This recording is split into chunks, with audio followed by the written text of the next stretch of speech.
Hey guys, it is Dan and our buddy Joe Hello. for another Dan Reviews It, Dan's Big Movie. That's right. We are in August now, and we're going back with two anniversary movies, really. We had 35 years ago, this month was Dirty Dancing, and then not quite this month, but the same year, 45 years ago, is Saturday Night Fever. We paired them together because, well, we couldn't figure out, we had Dirty Dancing locked. Yes. We were going to do that. You've never seen it. I've only seen it once, surprisingly. And it's one of the biggest, obviously, movies of the 80s. And we were thinking about, well, we could pair it with another 80s dance. We did Footloose, Fame.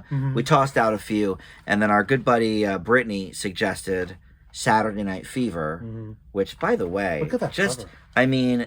This is an attractive disco ball DVD. Good package. It's great package. I think this was like from Walmart too. Like this was just, this isn't, I mean, it is 30th anniversary. I like so that this came out 15 years ago, I guess. Transparent, you can see within, but I don't know. It's kind of cool. But when you take it out, then he's still dancing and you see the thing. It's got and like a disco glisten. Tons of special features on this too.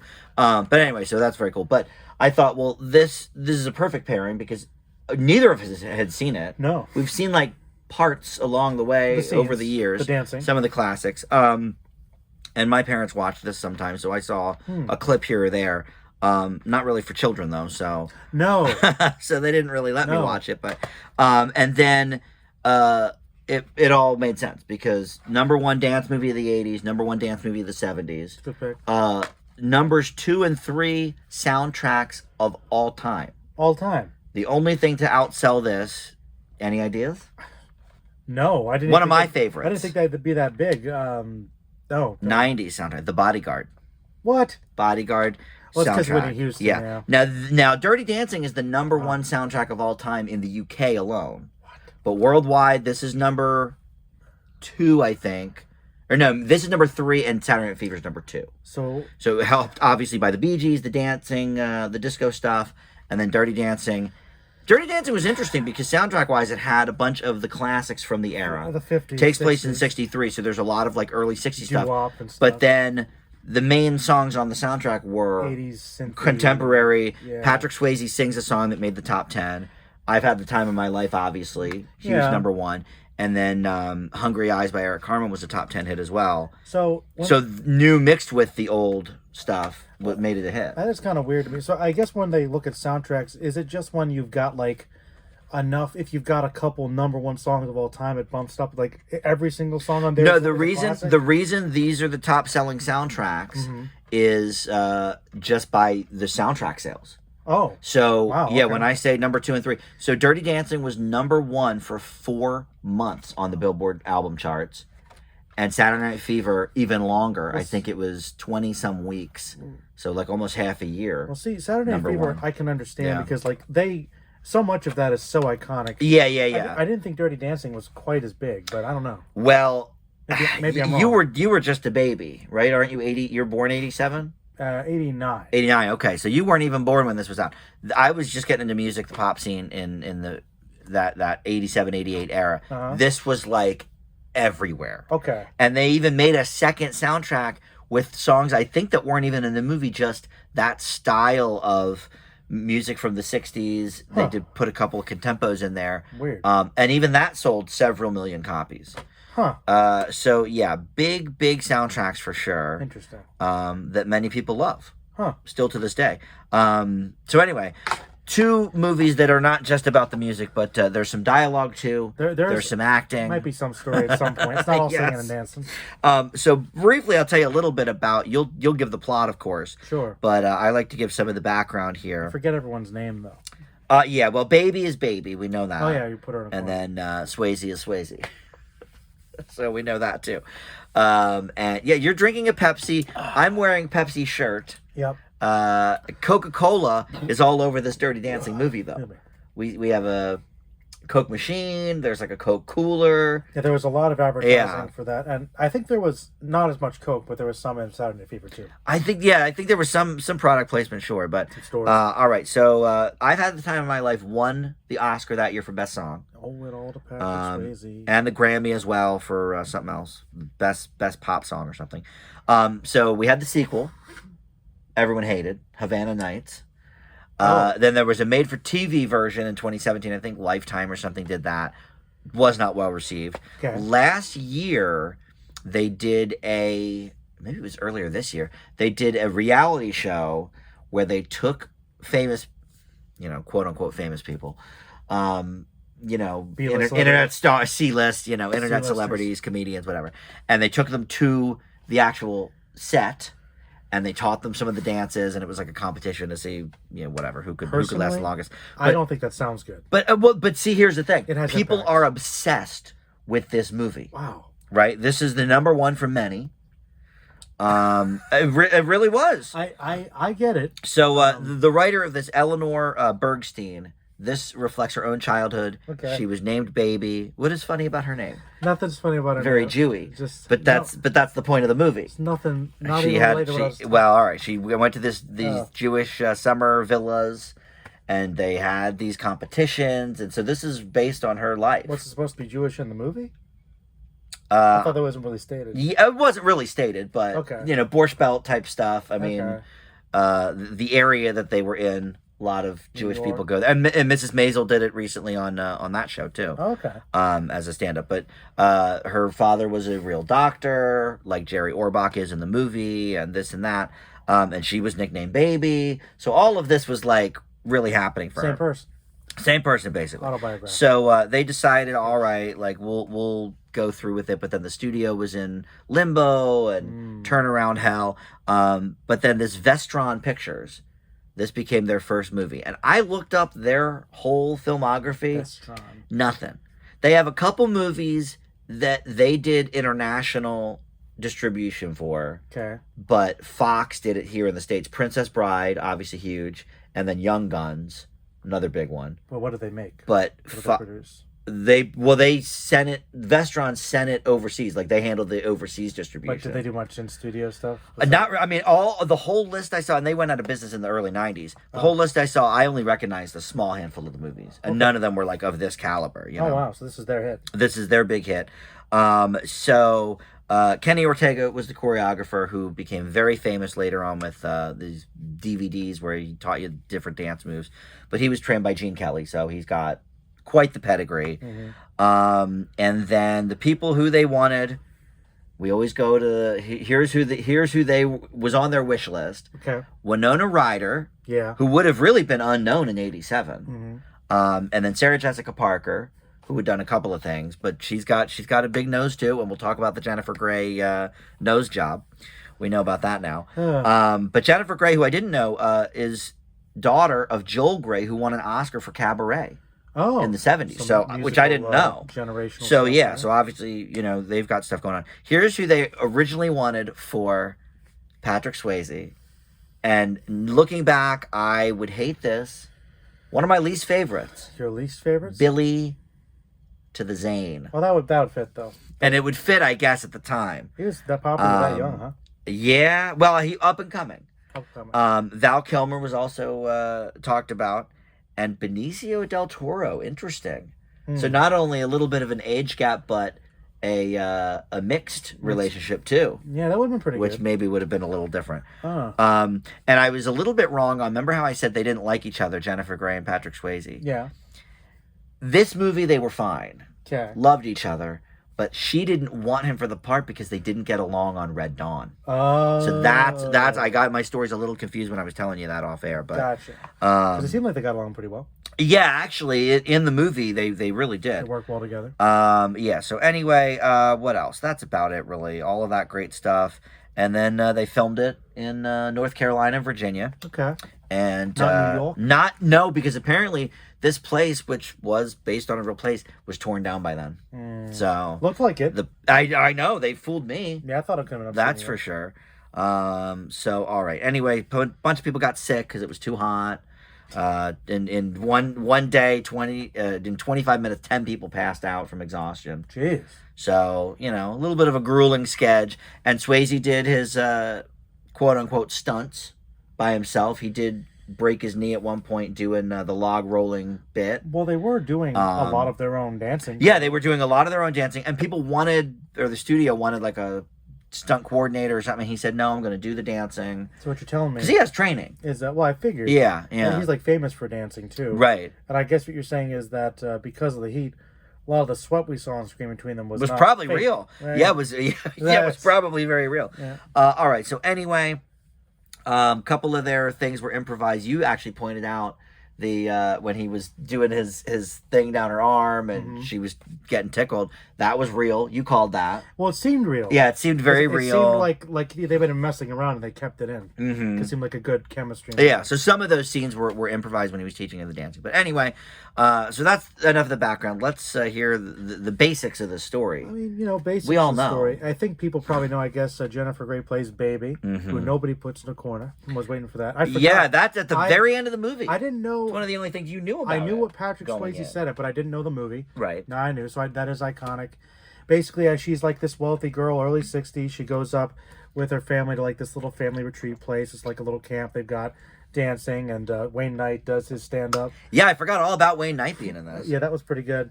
So she's like, not really super into it because it's very wholesome and safe. And but they have these gentlemen working there to basically dance with the young girls and kind of help them. It's just one of the activities to do.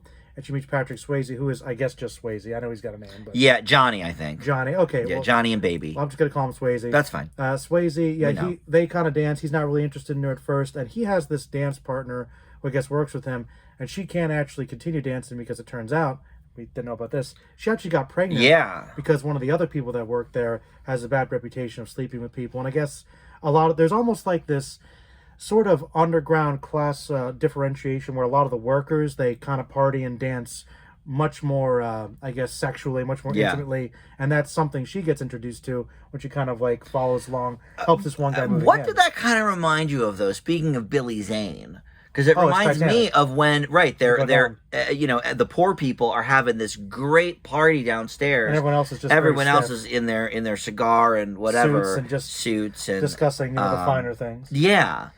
Well, you take it from the best. They borrow from Titanic. So they borrowed from Titanic. That's right. They knew. But you're right. That's a good comparison. But basically, because the young lady that he's with, she just is thinking she's going to have an abortion. And obviously, she doesn't know what's going to happen, so she can't actually dance, and that's just something he needs to do for money, for competition. Right. And Baby says, pays for his whole summer basically if he wins the contest. Because that's his summer job. Yeah, and Baby actually offers to basically pay for her abortion, which she didn't accept at first. She actually goes to her dad, not saying specifically what it's for, but he does trust his daughter. He gives her the money. So that kind of helps get her off the hook and kind of opens her a little more into this crew that they can trust her. And she says, hey, I'll stand in a dance. He's not about it, but then says, hey, well, she's offering. And then they start dancing, learning for each other. And that's basically the rest of the movie. Is they're going to do montages. Slowly they get better. A lot of montages. And then they basically learn more about each other. And there's more of a divide where the dad doesn't really like the fact that his young girl's hanging out with this guy who might be, taking advantage of her. He's a different class. Not to mention he thinks that Johnny was the one who impregnated the girl. Yes, which is a misunderstanding. Which we don't find out till the end of the movie, or he doesn't find out till the end of the movie he was wrong about. And the dad does still try to help out as much as he can. To be honest, he's one of my favorite characters in the movie. He is, but he's rough still, but fair, I would say. And he's very resistant to this, and so that's really just the whole division of like, can they be together? Can they make it work? Right. And the dad's threatening to basically take them before they can do the dance number. And when the sister, the horribly untalented sister, she's doing a singing, is throwing a fit because she wants to be there for the big talent show. She almost ends up with the guy that gets people pregnant. Yeah. Though thankfully she managed to dodge that bullet. Though not because Baby tells her, I guess because because she caught him. She caught him, and almost like she was tempted to. We were saying, no, you gotta tell her, but the sister was kind of giving her a hard time. Yeah. Like, Daddy likes me more now, and I guess there's a bit of an underexplored relationship there. That was like the most. It might have been interesting. So there was a bit of tension there, but really, basically, they do finally come together, and they do pull off the dance because we learn about Johnny. We get more about him basically where, well, I guess the two character beats for them are Baby is somebody who's actually interested in trying to change things because we got the civil rights movement. Yeah. But her dad kind of wants her to follow a very specific path, and for her, this is a way of helping somebody, Johnny, pursue his dreams because he doesn't have a lot of education, doesn't have a lot of options. Yeah, something bigger than herself, bigger than her family, and bigger than their own problems. And for him, this is his passion. That's why he wants to keep the job. Right. He almost there's this misunderstanding that somebody might have stolen money. And so... Yeah, they thought it was him, but then she has to admit that she was with him. I know it wasn't him. We slept together. Which still got him in trouble. And Oh, he's doing yeah. his job anyway. So, Yeah. So there's a lot of tension. Right, there. right, because whether you steal or whether you sleep with the person, ladies. you can't do it. So I guess he wouldn't go to jail necessarily. But well, no, I guess not then. Maybe not. I don't know. Her the ages are a little the ages are murky. He's clearly older. He's a lot older. Billy Zane though would have been a lot closer to her in age. I think Billy Zane was 20 when they were casting. He's 26. Mm-hmm. Swayze is so. But either way, she's clearly a teenager. So she is. Yeah. Maybe senior. Well, or something. Clearly by the script, she looks old. We know she's like 25 in the real world. But that's neither here nor there. We can forget that. Basically, there's sort of a happy ending. They do the dance, and then we briefly break. They do the lift, and everybody they do the lift. Everybody starts dancing. Everybody's on board and behind. Yeah. Nice 80s. We were on a time crunch, so I stopped it at that point. I said, we got it. Well, the credits had started rolling, but like everybody was up and dancing. I'm like, we got it. We got 5 minutes. And you like the Saturday Night Fever review. And Saturday Night Fever, the Benson cut. Yeah, we released that one. We went right through. No dance. But I had to work. And Saturday Night Fever is like 2 full hours, so we didn't know. But anyway, but the abortion rights groups have cited this movie as like this is a really good, realistic portrayal of 60s trying to get an abortion in the 60s and this, that, and the other thing. So Seemed like it. I'd forgotten that whole storyline. I saw this movie one time about 5 or 6 years ago with my good friend Melissa. Who has been a guest on the channel before, and actually she did all the Maisel reviews with us. This is sort of her time period. And I forgot all about the abortion part. Well, that thing, it amps up the drama more because she gets it taken care of, and they say the guy used some bad equipment. He didn't really wasn't clean. Right. She gets like an infection. Oh, that was horrible. And you're thinking that sounds like realistic. It sounds about right. Yeah, from that. All right. So look, we talked about this during the movie that if I were to say, what criteria goes into a Joe movie? Oh yeah. I would never have thought if you weren't doing these shows with me. Yeah. So many movies would be missed. Which I think both these movies I could probably say that about, and that's kind of why I was laughing before because this might be a spoiler for later, but you were saying how this is a lot of people's number one, and this is such a beloved movie. Love it. And I'm kind of laughing to myself because I might not. To you, it's straight poop. Well, once again, a bit extreme, but I will say that right. I would not. I don't think I feel quite as strongly, but I think it's interesting because it definitely hits a chord with a lot of people. Well, what's interesting about this movie at the theaters was, and part of the reason it held on so long, it was marketed really towards teenagers. Oh, teenagers are going to love this, blah blah blah. But what ended up happening was even more so, their parents were coming because this was sort of in their era. They grew up in the 60s. My parents would have been 13 and 12, I think, in 1963. So I think you had 2 different generations that sort of fell in love with this movie in kind of different ways. And I think that's something that the filmmakers were not quite anticipating. They thought it would really be just for teens. Well, there were, I think, a couple. The 80s movie that it takes place in the 50s, we've seen that before a little bit. And I kind of I guess that makes sense generationally. That would be interesting. Yeah. It hits both. Yeah. So I actually do like that sort of particular thing. And this movie kind of gave me slight John Hughes vibes. So I was like... Yeah, it's funny. It was definitely in that Hughes era, and Jennifer Grey was the sister in Ferris Bueller as well, which is John Hughes. And I guess we should pause there to talk about her nose job, because that is what basically... got her the role. Well, no, it's what made her stop acting. And you didn't know anything about this story. No. But she got a nose job in, I guess, the late 80s, maybe very early 90s. And cut your nose, we cut your she career. Looks completely unrecognizable, and she actually starred in a 90s sitcom as herself. This is interesting because it was pre-Curb, pre all this stuff where people were playing themselves in sitcoms, but she played herself in just this group of friends, and she was lamenting about how nobody recognized her anymore with the new nose, and she can't get work anymore. But that was really true. That is what happened. And she did have a unique look about her. I thought she was pretty. Sure. But maybe she wasn't classically pretty because she had a slightly bigger... I don't think it was a schnoz. I've seen bigger noses. We've seen bigger. You mentioned Barbara Streisand. I mean, that's probably the classic. I think she's But got a big nose. Mayim Bialik from Blossom. I think Sarah Jessica Parker has Jessica a bigger Parker nose. has a bigger nose. So, I don't but know. she didn't like it, whatever. So she got it taken care of. But yeah, it was her made her. signature. That was one of her things that set her apart, to be honest. So, so after that, the roles basically became non-existent. Wow. So that it really is what happened to her. But a shame. Swayze obviously went on to many other things. You went to like Meet with Ghost Demi Moore, make a and- little plot pot, and and Yeah, and you mentioned this was very Demi Moore or very Ghost like. oh yeah, with the montages and them being together, there was a strong Ghost vibe. I feel like they were. I don't know if a lot of the Swayze emulating some romances things were, maybe. it was a very similar style. Yeah, It's not that far I apart. don't know if so I've it seen makes any sense. other of the romances other than this one and Ghost. He probably did more. But right? I know he's done a few, but yeah, I don't know. All right, so yeah. Anyway, this is not a Joe movie. That's no, You never would have watched this. no. But you knew obviously the lore. You knew it was a big hit. Oh yeah, I knew the reputation. Everyone like I knows knew about big it. '80s movie. I Yeah. figured it was probably fine. And I know a few people who this genuinely They love it. is their number one movie of all time. Now, for me, Wow. I get it. Sure. Look, I have some of my top 10 or 15 that are a little bit Romeo and Michelle I would not say is everybody's favorite No. of all time. I mean, it's fine. know. Everybody's But everybody's got their opinions. But this spoke to so many people. Mhm. And maybe me not having seen it when it was out, maybe that sort of affected. I never really had any interest in it either. Yeah, it just I'll be honest. And I love the soundtrack though. I mean, I'm okay with the soundtrack. I prefer more of the '50s stuff, but I've Yeah. heard movies with better '50s soundtracks that use all the same things. But no, it's fine. I mean, that's fine. I never had much interest in it because it wasn't a story that really appealed to me. Right. Though to be fair, I didn't know too much about it. I just assumed it wouldn't be. I knew it was about dancing. Did you know it was a period piece? You know something? I don't think I did. Okay. I knew it was made in the '80s. I think I assumed it might have been contemporary. Right. Well, and it makes sense because all the hit songs from it are Mostly 80s. 80s stuff. So that threw me. Yeah, so that would make sense actually. And I will say that I think one of my potential issues with it was sort of confirmed.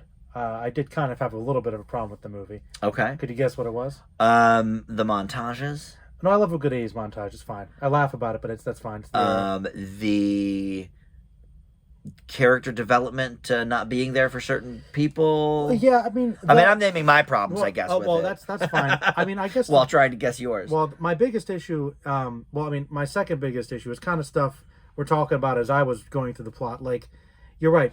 I think there are some good beats, but a lot of it we don't go too far in depth with. Even with our main characters, it's like... It's just enough to be solid. They're very it's like, okay, he's the got list one of A, thing, B, and C. This is them. the trope, No, yeah. and it's fine. And it's Romeo and Juliet esque, certainly. We know that. Timeless Tale. Timeless Tale. And the performances We got are it. good. They got good chemistry, but Yeah. it feels like we hit the notes we need to hit and not much more. And then everyone else is mostly set dressing, except for like the death. Right. Which is fine, but that stuck out to me. And also, genuinely annoyed me. It takes like 15, 20 minutes for any actual plot to start. Yeah, that is It true. was really kind of like, we were watching like, wow, it's like 15 minutes. Well, you like Wayne Knight. Yes. His parts came mostly at the beginning. I wanted more of him. It was the funniest part. It was like, okay, we're here at the camp watching. Yeah, stuff, he recording. was good. Nothing really. Pre-Seinfeld. It was, I guess, world building, but they could have picked that up a little quicker. Nothing Yeah. happened for like 20 minutes. Right. No, I could agree with that. And the movie's not that long. I know, it's Compared to Saturday Night Fever, it's a good 20 minutes not. shorter Use, anyway. Use 10, 15 minutes for more character stuff. Yeah, I'll be honest. I think that's my biggest issue with it is the character stuff, specifically with some of the people in her family. The mother we get nothing on. Oh yeah, And she's not a character. she played the mom in the Gilmore Girls, so we love that. Or the grandmother, depending on what generation you're looking at. But so I love her. Kelly, is it Kelly Preston? I forget her name. But anyway. I don't think it was Kelly Preston. No, Kelly Preston was Travolta's wife. I Yes, think. a little younger. It's Kelly something, but Kelly Bishop. Anyway, so yeah, she gets nothing. She doesn't. Her biggest scene is at the dinner when they're talking about maybe leaving early. Yeah, I know. That was And the she's damn like, "Oh movie. no, Orbach, we don't want to leave." That's her whole. I forgot character. she was in the movie. Yeah. So I will say I would have liked a little more there, and I would have liked a little more with the sister, and specifically, like you said, that dynamic between Baby and the sister. Well, even like so the guy who is going around sleeping with women, it seemed like that was his one trait. So that was the only thing he had going. We could have defined him a little, because I forgot he was in the movie too. So it's like, well, and there were a couple other people at that dance that she sort of stumbles in on. The baby sort of stumbles in on that. They disappear, or we just know nothing about them. And it's like another half an hour of a lot of montages and sex scenes, or where them just end up in the bed together. Oh yeah, man, we get it. They like on one, a lot. Like, here's my dilemma with that stuff is that it's very evocative at the time. Yeah, and I get it, but it does make the movie feel very fluffy to me. Yeah. Like, we've got the interesting idea about this woman dealing with the abortion stuff, which admittedly was very interesting and very ahead of its time, I'm sure. Especially for a movie like this. Yes. But once again, we touch on it surface, and we don't really deal with it. And look, obviously this isn't the abortion movie. We get it. No. But look, I think... But if you've got to do it... We'll find out from the Tomatoes and Ebert in a little bit. But I do think this was not well received critically. Really? Yeah, because for all your reasons. I think of course, reviews at the time were so stuffy. Nose in the air. If it's about the 50s or 60s, then I'd be like, well, right. How shallow is this isn't American Graffiti, like pretty whatever. Much, yeah. So I don't think it was heralded that critically, but obviously it was a huge commercial success. It's telling a smaller story. It's fine. Yeah, I can see both aspects of it though. I think I'm certainly going to be higher on the grade than you, but I've said a lot of negatives so far, but here are some positives, and you mentioned the leads and the chemistry. They're good, yeah. Whew. I mean, this is the movie that obviously jettisoned Patrick Swayze into the A-list. People knew him from a few of the other movies, but he's excellent here. He's good. And I don't think that's a surprise to anybody. No, he's good. And Jennifer Grey is very good, and their chemistry is very good. Yeah. So I like that part. I do love the music. And the dancing, probably, right? Well, I do. Never mind. Dancing is good, but is there too much of it? I would say yes. Well... And look, I know it's called Dirty Dancing. But you know what? Okay, think about this, though. I'm thinking. And this is a movie that is not as well loved as Dirty Dancing, for sure. So please stop with the comments already. Dislike already. But when you think about, like, Magic Mike, you go into that thinking this is going to be about strippers, and there are some scattered scenes of dancing. Expectations. But there's a lot of character development in that movie. The movie's barely about dancing. Which, actually, there's more character development in Magic Mike than in Dirty Dancing, I would say. Ooh. So, do you not agree with that statement? No, I do. I think you do. It just that was saying it out loud hurts. It's a strong statement because, like, but I think it's true. That is very true. I think, and look, it was R-rated. There was more going on underneath. Okay, fine. But this had the abortion subplot. They went there, yeah. So they did go to some darker places. I give him credit for that. And I give him credit for that. But I do think it's fluffy. So I would say the dancing is a welcome part of the film for sure. But you think there's too much? I think there might be a little too much. I don't mind the montages. Well, you gotta have a montage. Because that's getting to... Well, in the 80s you had to. But that's getting us to know the characters, getting to see the chemistry, getting to see why, that he's going to... risk his job and his career for this girl because he really likes her. They've gotten along okay.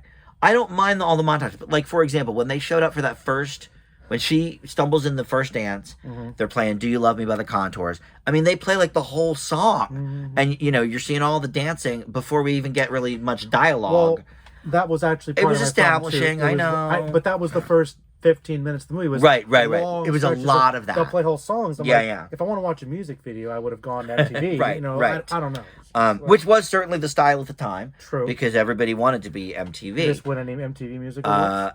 They didn't have... Well, they had the video awards, but they didn't have the movie awards yet. Oh. I bet this would have swept at the movie awards for sure. VH1 or something. So I do take a little bit of that issue with it. I get it. It's called Dirty Dancing. It's about the dancing. And I will say the dancing was very dirty. Like, it was very... very steamy. I was surprised by how steamy it was. And I also didn't love the part at the end where everyone gets up and starts rumbaing with everybody. I hated that part. Because the whole movie's been pretty... Like, yeah. And then everybody's like... And then at the end... No.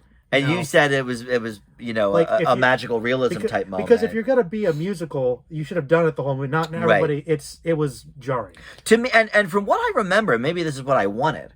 I thought when they finally do the lift at the end, I remember that being the end of the movie. That should have been. And I remember credits, but it went on for like 3 more minutes after that. Dancing. And that's why when I was like, I looked at the time, I was like, I'm going to be late for work. Like, we're shutting this off now. So maybe the last 2 minutes, once the credits start rolling, are different. I don't know. But yeah, so to me, we're about the halfway mark here. So I guess we'll wrap it there and look at the critics and stuff. I'm interested to see your great. Oh, what else do you have on it? I confess, I was a little disappointed by the most iconic line. Oh yes, let's talk briefly about that. Nobody puts baby in a corner is the number one Swayze line. And I was kind of mad about it. Like, why? Because once in the movie itself, in context, it actually is a lame line.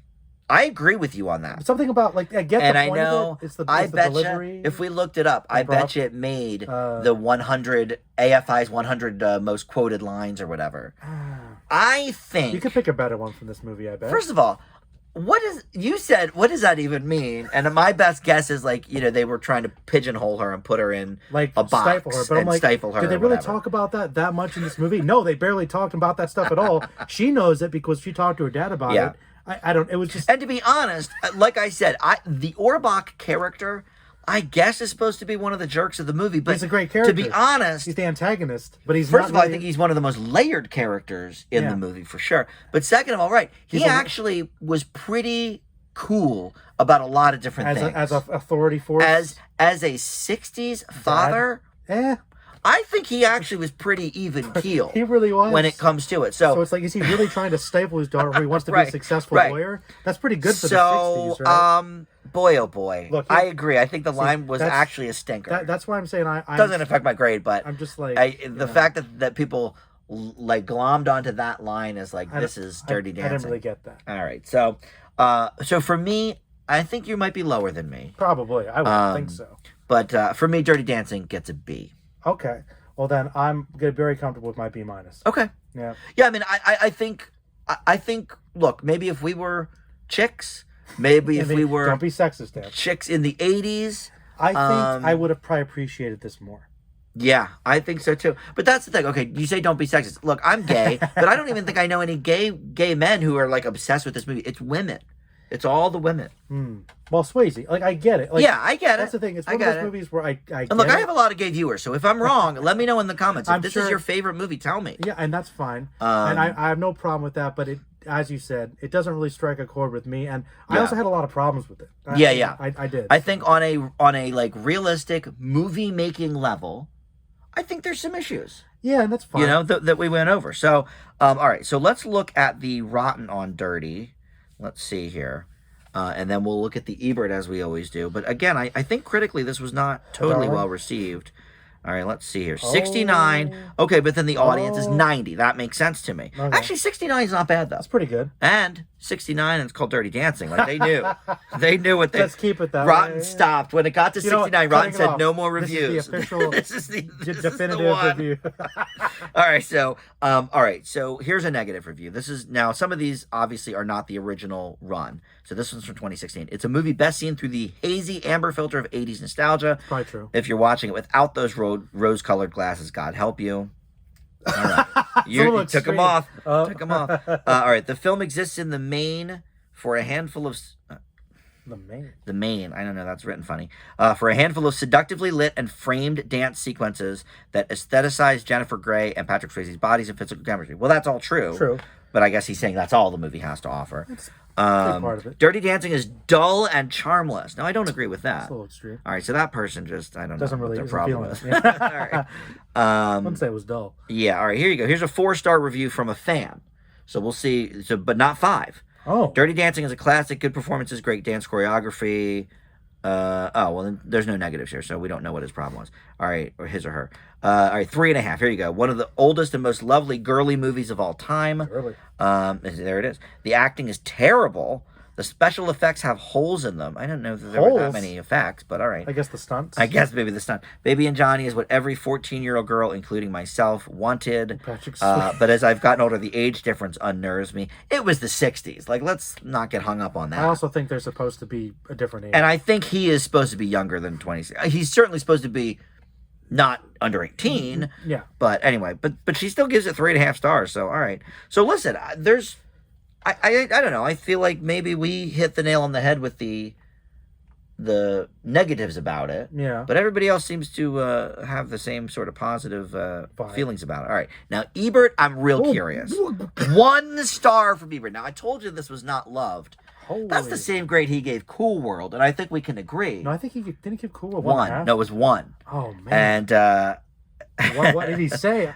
I only know that because I had the page already up when I went to Dirty Dancing. You know what? I kind of respect it. Sometimes you respect it. No, I don't respect a 1, let's say. Well, some things are good. Here you go. The movie takes place at a resort hotel that I guess is supposed to be in the Catskills. He's been there. Listen, it tricked me. I thought it was good. Oh, my God. The hotel is run by this guy who wants to play matchmaker for his obnoxious son. I use the word sequence advisedly. The actors playing the staff are such good dancers. Their dancing is over choreographed. These are just ordinary kids who can dance pretty well. What the heck are you talking about? West Side Story would matter if they were dancing. Yeah, I don't understand. Yeah, that's the You think I bet you gave West Side 4 stars. He probably played great movies. I bet. Oh my God! All right, so he really hated it. Can you figure out the rest of the plot? What's your best guess? Oh, and here he says, the movie makes a half-hearted attempt to rip off West Side Story by making the girl Jewish and the boy Italian or Irish. Okay. I'll be honest, I don't think it's that explicit because I don't think it matters. They didn't mention it that much. Like you said, you didn't even know necessarily that she was Jewish. I mean, I think they do talk about it. But not much. But yeah, I don't think it's a... Yeah, here you go. It never uses the word Jewish or says out loud. But okay, well then... What are you talking about? Look, he was in a bad mood that day, I guess. It sounds like... Yikes, Ebert. Yiko. All right, so we're done with that. Ebert is on a tear today. He's on fire. Now we get to a movie. Ebert's counterpart, Siskel. This is was his favorite film of all time. Good old Siskel. Saturday Night Fever. Well, you know Siskel, I think we agree. Siskel's more of the everyman. You know, which is when it comes to movies. Weird. Ebert sometimes is too stuffy. A little bit. You know. Yeah. So, all right. So look. Saturday Night Fever, again, to recap briefly from a half hour ago, you and I had seen little clips here and there. We've seen the movie. Never the whole thing. But have we? Have we? Oh. I never saw it until now, and I barely remembered any clips, even. But this is from an article called Tribal Rights of the New Saturday Night, which is when discotheques were just coming into fashion, and this guy in New York Magazine published an article about it. And this club, 2001 Odyssey, was real. That's awesome. Travolta went to it to sort of just watch everybody, people watch, and try to copy some of the hot moves he was seeing. Mm-hmm. So I thought that was cool. He was on Welcome Back, Kotter at the time, which was a very popular TV show, and that's why they sort of got him. He's the only name person. And we've seen a few people pop up in other things afterwards. Yeah. But at the time, he was sort of the marquee star, the only name there. He was so pretty good. Yeah. So let's see. It was directed by John Badham. Let's see what he's about. He did the 1979 Dracula. He did War Games, Short Circuit, nice. Stakeout. So we know a few of these things. Yeah. Nice. This is the first one from that list, though. Screenplay by Norman Wexler, who that sounds familiar. Yeah, he wrote Serpico. And Joe. Oscar nomination. Joe, I don't know. I know you. That's 1970 Joe. Peter I don't know. Boyle's it's like a vigilante. Is that right? It's Okay. like one of those early. So this guy wrote that, I guess. Wow, cool. So we love that. That really fits then. Yeah, actually, it makes a lot of sense. So this was made for $3.5 million and became one of the biggest hits of the 70s. So let's see. Anything else about the people? Okay. Carrie Fisher, Jessica Lange, and Amy Irving were all considered for that main older woman part, played by Karen Lynn Gorney, who we learned was in barely nothing. Yeah, I thought we thought she looked very familiar. Marcia Gay Harden, maybe. That's what I thought she looked like, yeah. Yeah, we had thrown around a couple of different names, but it turned out she wasn't any of them. Just looks like them, I guess. So that was interesting. But yeah, 2001 Odyssey Disco was real. It was the whole movie was shot in Brooklyn, so I think they actually shot some of the scenes in there. Nice. It isn't there now, obviously, but they did do the lighted floor. They created that. That's cool. The famous lighted floor that cost them $15,000 to do. Not bad. But what else? The soundtrack, as we said, iconic. You've got not just the Bee Gees, but you've got really some of the biggest hits of the disco era. If I Can't Have You by Yvonne Elliman and all of these things that he dances to. So many. I think the most interesting thing about this movie is that so this was the main one, right? This movie, R-rated, released in theaters. Yeah. Then 2 years later, they released a PG cut of the film. Oh, no. So I only know this because I worked at Hollywood Video, and we had both versions on VHS. We had the PG and the R, and I didn't know exactly what this movie was all about. I just knew it was about disco dancing. So to me, it didn't strike me as odd. But then once we watched it, and I waited to tell you this so I could see your real reaction here, because it's insane.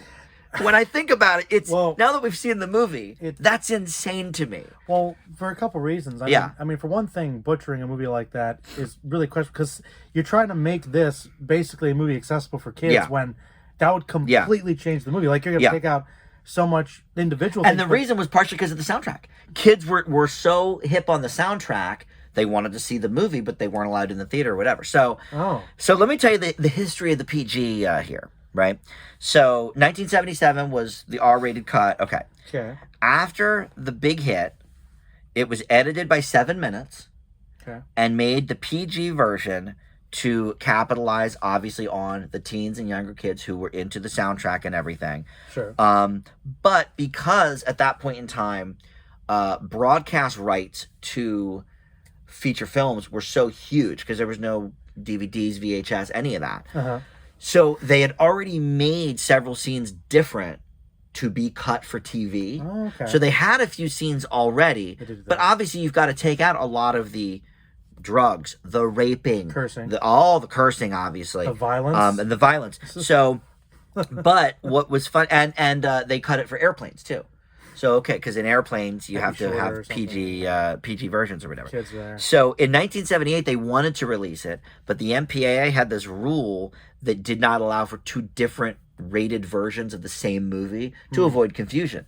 So, they had to wait like a year after it was in theaters and then re-release it officially in 79. Wow. And then they paired it at that point with their other blockbuster, Grease. Wow, that makes starring Travolta. So that's, which, by the way, also, I know, God bless Olivia Newton-John, she just died. But Grease is also not necessarily for kids. Like, the songs have, like, Pussy Wagon and She Made Me Cream and all this stuff. And I don't usually even get that body on my channel here. But, like, this is a PG movie. It's so weird. Well, anyway. Well, so they put both of these. So some of the versions on DVD do actually have both versions. Wow. And I really wish I had it because I would love to now watch the PG and see where all the cuts are. 7 minutes cut out, and then a lot of the dialogue changed and stuff like that. So but that must change the plot a lot dramatically. Yeah, actually. So all right, so let's talk generally about that plot then. Yeah, I'll try to keep it general. Yeah, Tony Manero is the Travolta. Hey. We know that. Hey, I'm walking here. Pretty much. I mean, it was like, it is the classic sort of Goomba type of Italian 70s dude. We saw it in Taxi Driver. We see it here now. We saw it again in Joker. Joker again. Don't start me. Well, basically, we got Tony as John Travolta, and he's just kind of a young, kind of a blue collar working guy. He's really into dancing, partying with his friends. One of the few members of his family that makes money, because we learn his dad just got laid off. He's got a little job at a store, which has a great scene where he gets a raise, and he's like trying to see how to do that, and the manager just keeps raising it more. Yeah. So he's making pretty good money. But really, he's pretty much just lives to hang out, dance. He's gonna prepare for a dance competition. Other than that, he just kind of hangs out with his friends and gets into trouble. There's like other like street gangs and stuff, kind of. So that gets to be there's like a Mexican gang, and there's actually a lot of racism. There's some racism stuff in this movie for sure, which probably speaks to the time. But yeah, disco's the big thing, and he's got this one girlfriend who he's kind of stringing along. She really wants to get with him and marry him, but he's just kind of pushing her off, and he kind of falls in love with this more sophisticated woman from I guess another part of the city who comes in. She's a more serious dancer. They start to slowly date, and he wants to try to kind of pretend to be a bit more And does cultured. he meet her at the dance studio? Yes, he sees her dancing. He just sees her dancing, right? Sees her dancing, meets with her, and she's much more cultured. And so there's a little bit of a similar theme where there's a bit of a culture clash.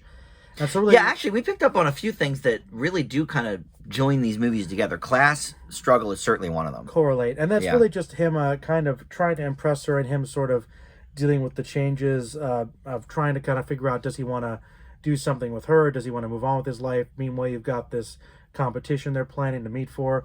Also, his brother was like the most beloved person in the family because he went into the priesthood. And then his brother actually quit the priesthood, come back. And so he kind of deals with that briefly. Yeah. And there's also some Too issues. briefly. Too briefly. Some might say. And yeah, he has some issues with his friends. They kind of get into trouble. His one friend actually gets the girl pregnant and is trying to figure out what to do and goes to John Travolta, Tony, for advice. But John is too busy. Travolta's too busy dealing with his things to help him.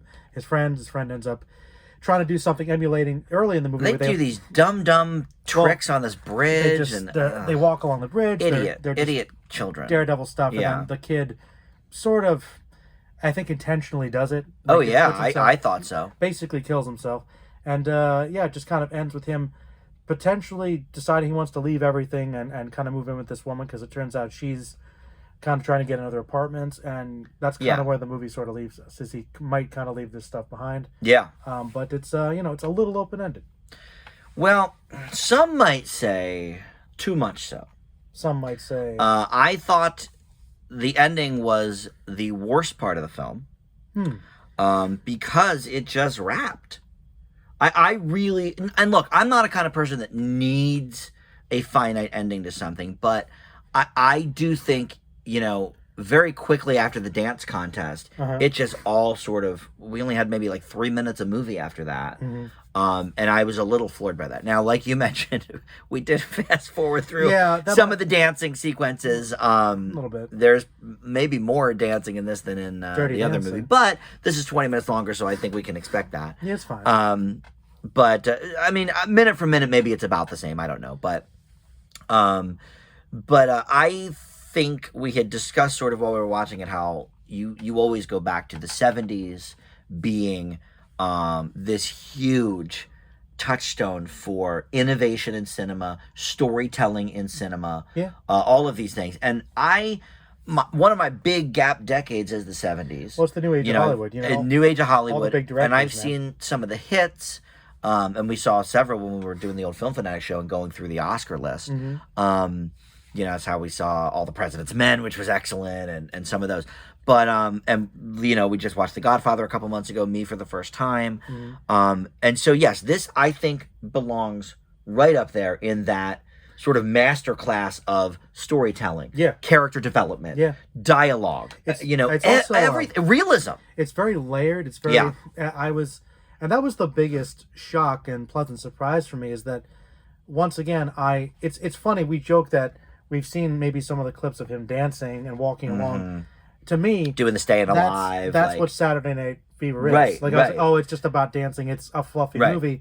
No. Well, and another reason why, like we talked about before, this isn't something that you probably ever would have seen. No. If not for the podcast. But I wonder if that has to do with the PG cut being pushed, because it's weird. I knew the movie by reputation, but I also kind of lumped it in. I was the same. Like, I didn't know it had to do with all these drugs and the raping and violence and gangs and stuff. Like, I didn't know any of that. That's like most of the movie is dealing with all the gritty, crummy, it feels very indicative of the time, and that gritty realism. This feels like such a seedy 70s kind of really pushing the envelope type of film. Well, and what's funny is, I think that sort of mentality is just going to get worse and worse as the generations go, because everything's such a meme culture now. Like, if this was out then, all you would ever know about it was him going down the street and staying alive. Yeah. Which is kind of all we knew about it anyway. And I thought that's what the movie was. But I think, it's about a dance competition. Like, think about, I'll bring it up again because it's one of my favorites, but Titanic, like, if all you ever knew about Titanic was the memes of Jack floating on the door, you wouldn't understand that it actually has a lot of layers to it. No, that's a good one. Because I maybe a lot of people might be turned off. Maybe a lot of people would be turned off initially by the romance in something like Titanic. Right. But it's Titanic. But it's Titanic. A lot of layers. And I think same with this. Very layered. And yeah, I had no idea either. I really thought it was mostly about the dancing. And that's why when I saw that PG cut on the VHS, I was like, oh, okay, well, whatever. That sounds... Okay. That sounds good. Maybe it just took the cursing out or whatever. I thought we might have gotten cursing. But... Maybe. Boy...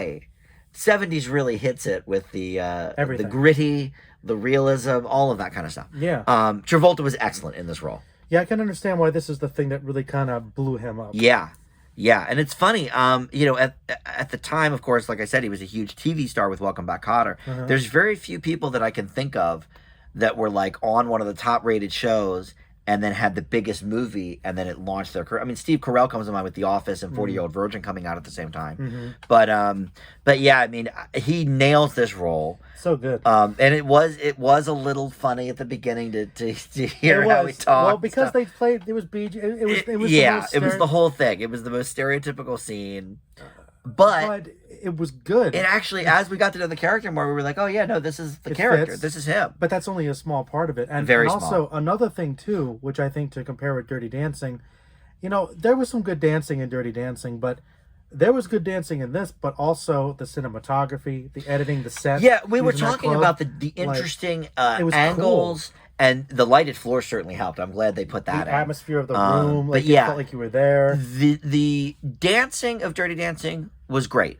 But the filmmaking... But this was dancing plus everything you just mentioned. Yeah. The angles, the technique, the atmosphere, the background. Like, this popped so much more to me. All right, like, one thing about me, sometimes for me, I'm not saying that. I mean, obviously, I love a good story, meeting this, but sometimes if a movie has really good style and atmosphere, sometimes they can bump it up for me. Some movies can coast a lot on style, and this movie has a lot of that. It has it in spades for sure. Crisp style. Yeah.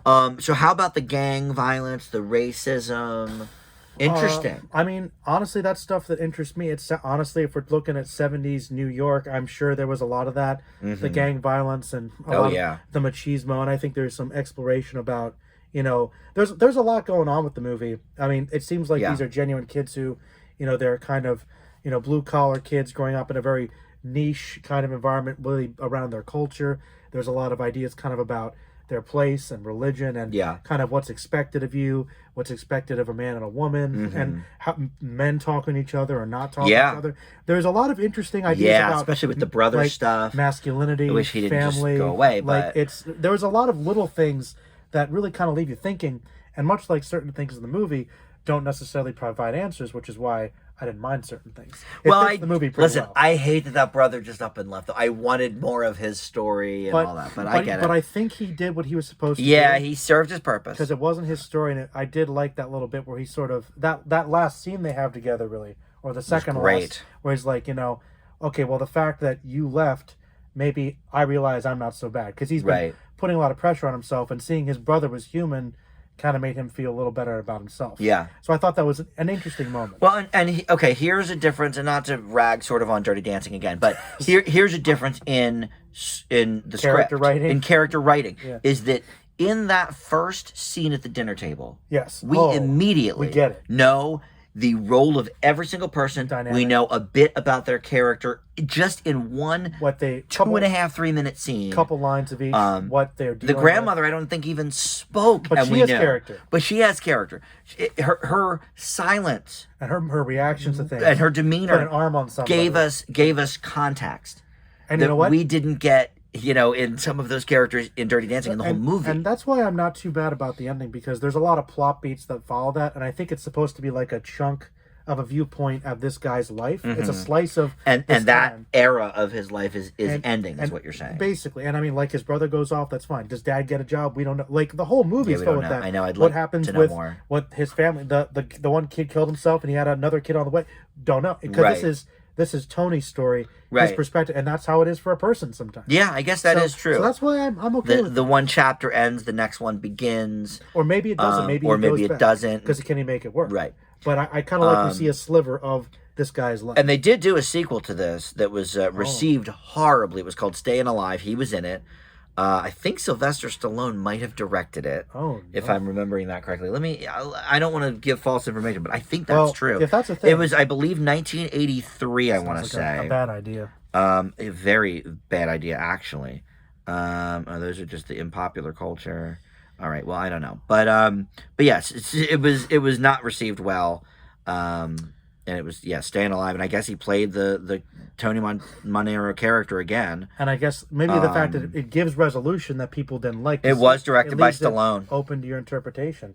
Yeah, I mean... I think that's the benefit. Look at this horrible picture. He looks like Rocky. He looks like... Oh yeah, he does. Also, you can see that. He looks like Rocky. That was another little detail I love, which is kind of a wink, is that...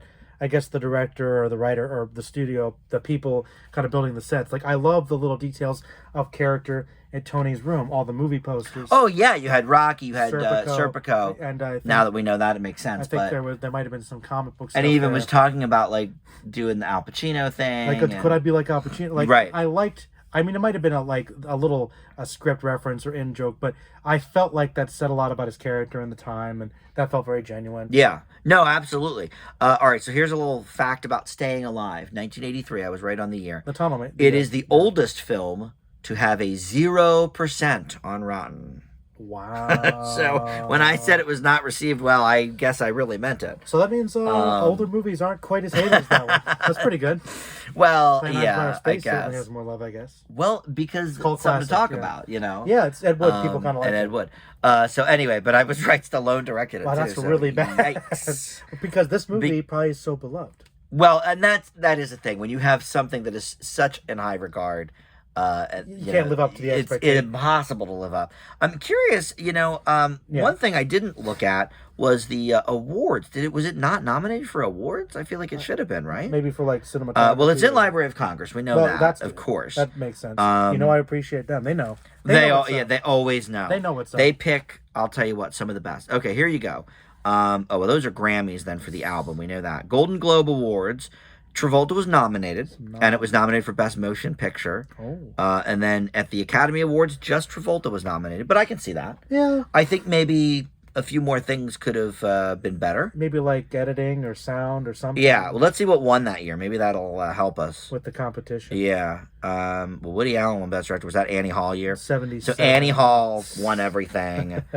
And Star Wars came out. Oh, yeah, that's pretty So big. that was nominated for many things. Yeah. Julia. Can't argue with that. Dreyfus won for The Goodbye Girl. All right, so you've got some pretty big ones, I guess. But to be honest... But that explains it. Star Wars took a lot of the technicals. Star Wars took a lot of the technicals. I'll tell you what, though. Annie Hall, we did watch for the A to Z Oscars. Yeah. I think this is far superior to Annie Hall. I mean, I do like... It has some good things about it, and you liked it more than me. I do like Annie Hall, but I do think this is... But for this not even to get a Best Picture nomination, no. I think is extreme. No, this had a lot of... I guess I'd have to see the other movies, but... No, it's a good... It's really good technicals, a lot of good filmmaking, writing. I definitely think it's got more bite to it than Annie Hall. Woody Allen isn't...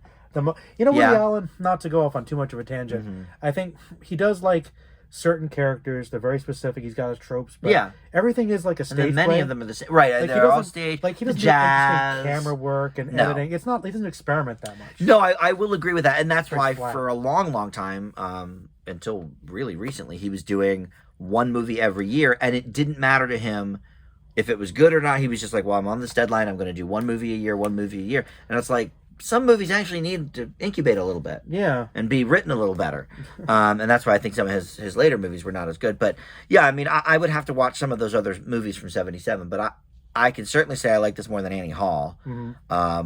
Star Wars, I get it. It was obviously a technological masterpiece for the '70s. I can't argue about that. Personally, I probably like this more, but that's me. I know many people would disagree. But not Gene Siskel. He said this was his tops. Wow. So it's going to be interesting to find out what Ebert thinks. Yeah, I mean, I think this is probably going to be pretty much beloved with the critics. Well, I guess we have to give our grades before we look. Oh, yes. For me, this is an A. Oh. I think it's almost an A+, but I certainly wish there were a couple of maybe threads pulled out a little more, gotten a little more maybe with some of the characters, but this is very close to an A+ for me. I think that those aspects are kind of very indicative of movies at the time, and I think it really worked for what they're going for. I loved it. I give it an A+. I thought it was an excellent movie. There it is. Very good. All right. Well, let's see what people thought of the Saturday Night Fever. I think this is going to be pretty high. 90 maybe, 90 something. Maybe closer with critics and audience? 82 with the critics and 71 with the audience. Is that right? Well, now, okay. So when I see something like that, 71% for this movie from an audience tells me maybe these are people that just hate disco music. Hate the meme. Because remember this too. All the memes. Remember one thing? We never talk about this. Yeah. But with Rotten Tomatoes, there are anybody can go on there. Yeah. A lot of people For will the audience, blow yeah. something up, Right. or they'll troll and do 1 stars for no reason. Yeah. That's plenty to happen. Yeah. So remember that. So remember that. Here's an interesting one. Now, Gene Siskel, he later said #1 of all time. He only gave it 3.5 out of 4. So this is a movie that maybe does need to sit with a person, percolate a little bit. So this could be an A+ for me upon more reflection. We just watched it the other day. Yeah. All right, but he did say Saturday Night Fever makes good movie making seem easy. I agree. All right, let's look at some of these negatives that we don't agree with. It assaults you with a flagrantly foul-mouthed script and coarse viewpoint. Well, that's called realism. Oh. That's called being realistic. Oh. Gary Arnold at the Washington Post. Its heart is actually in the right place. Its ears, though, is another story. Okay. I don't know what that means. I don't either. Travolta's characterization, given the script and directional demands, is okay. It will please the already committed, but it won't win him any new fans. I disagree. I think I want him all. I like him a lot more after this movie.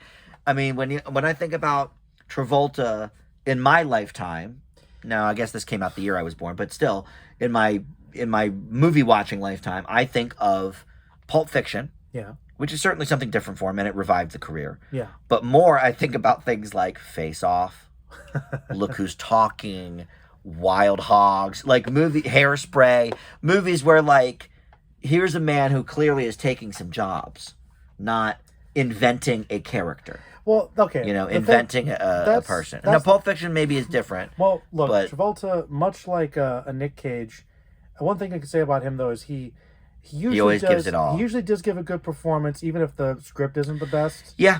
I agree, and I do love him in Hairspray. I shouldn't be disparaging him in Hairspray. He's great in Hairspray. Yeah, he's great. And remember that movie, The Fanatic? He's like, doing a good job. Okay, so See, this is the current Travolta I think of. Is right. These 2 movies I gave Fs to in I think it was 2019. Oh, Gotti was The Fanatic and Gotti. He's kind of gone a long way. And he is horrible. It was pretty bad. Well, they're both bad movies. He is giving it his all in both movies. I do agree with you. He is giving it. Well, in Gotti, I don't know. He was okay. He was okay at that.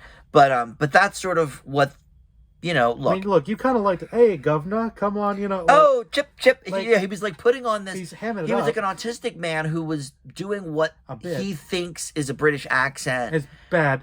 And it was hard. It was like really hard to watch. It was bad. But I think it was an intent. I mean, that movie's got issues. Yeah, many issues. But I feel directed like by Fred Durst was the first one of Limp Bizkit. I think he was kind of giving it. He was giving a performance. He was trying to. Yeah. I would agree with that. All right, so most details of character and setting are reduced to simplistic icons. I don't agree with any of this. I think there's a lot of life. All right, yeah. So these guys just, I don't know what their problem is. All right, here you go. Here's a positive review. John Travolta is far better than any previous exposure would indicate. I agree. I think this could be maybe his best performance. Pulp Fiction's pretty great, but that is more of an ensemble. That is true. I mean, for him specifically. I don't know if I've seen him be better than this. You know a movie I really like with him? What's that? And maybe it's just a good Don't movie. say Face Off. I actually do like Face Off, but that's, I think Nick Cage might be the saving grace. Yeah. I actually really like A Civil Action. Oh, okay. I've never seen that one. I think that's a good drama. What's the one I saw where he is that Phenomenon? Where he he's gets the telekinesis. That's a fun movie. It's fun, but like this is creating a character and a background and a unique take on something and a unique voice to me. Yeah. So anyway. Yeah. So we've said our piece on it. Let's see what Ebert says. Ebert's got 4 stars. Okay. Now that sounds about right. I agree with you, Gene. Yeah. I think this is pretty good. For once. Here you go. He starts his review with Saturday Night Fever was Gene Siskel's favorite movie, and he watched it at least 17 times. And he was right. There you go. All right. Hard day's night, he says. It's like, don't you like when they agree? If they agree. Yeah, they rarely agree, but all right. So blah, blah, blah. Although it appealed to Siskel on an emotional level, he spoke about it in terms of its themes. All right. Well, yeah. I mean, so look, what else is there to say?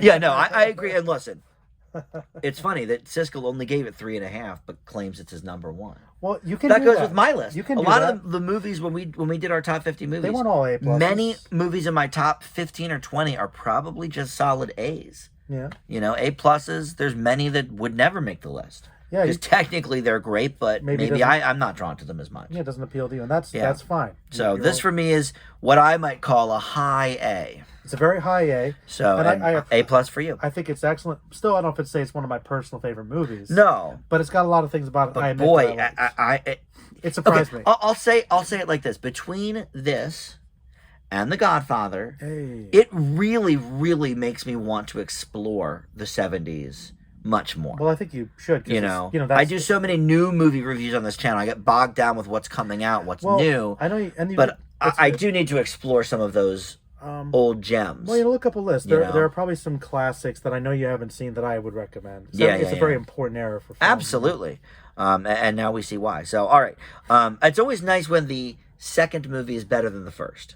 That's true. Because it really... You can at least go up. Yes, and we've had that a couple of times. True Romance was one of them. And some of the others we've had. Sister Act 2, no. No. That one, far cry from the original. All right, so next month, we only have one movie planned, so we have to pair it with something. But it's one of your favorites. Okay. And not really, but it's one that we talk about all the time. But we've never watched together. We've never reviewed it. Okay, I forget what it was. It is the, I believe, 20th anniversary of The Banger Sisters. Whoa, we're going to do it a Goldie Our Hawn. first Han movie, I believe. Surprising. So we could maybe pair it with another Han.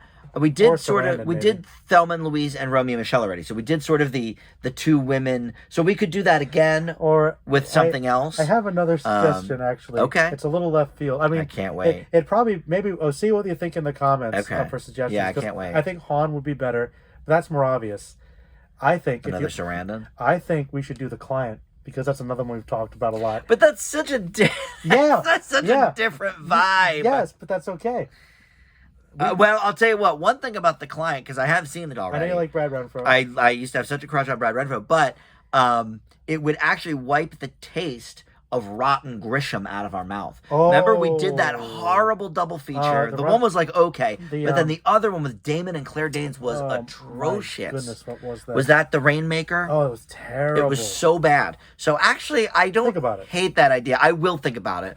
Let us know in the comments what you think we should pair with The Banger Sisters. But I guess, and it doesn't have to be a specific anniversary because the anniversary is The Banger Sisters. I mean, you got some. But you could do a theme. You could do a Goldie Hawn, a Susan Sarandon, whatever you want to do. Or if it's a similar themed movie, yeah, that'd be fine. Yeah. Or we also were just talking about how much we love Kurt Russell. Oh. What was that? Oh, from Tango and Cash, maybe. Yeah. So we could do a Han Russell. Not Overboard, but they've done a few movies together. We could do maybe one of those. All right. Many options. If you give us options, it'll help us. Yes. And then the rest of the year, I think, is planned out. I know November is going to be a big one for you. That is the 2007 thrillers. No Country and Will Be Blood. Yeah, what a light month. Oh, that's going to be roughy. Light Vember. All right. Thanks, everybody, for watching. We'll see you next time. See ya. Bye.